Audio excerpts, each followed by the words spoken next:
నేను మాట్లాడొచ్చా అంకుల్? హాస్ని ఒక నిమిషం ఉండు. నాన్న నేను వీడు నాకు వద్దు అంకుల్. నేను వెళ్ళిపోతున్నా.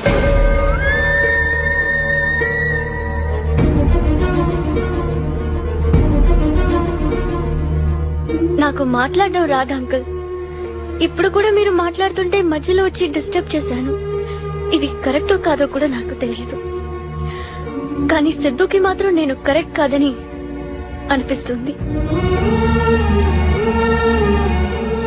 మీరు నన్ను ఇంటికి తీసుకురమ్మన్నప్పుడు 7 రోజుల్లో ఒక మనిషి గురించి ఎలా తెలిసిపోతుందా అనుకున్నాను.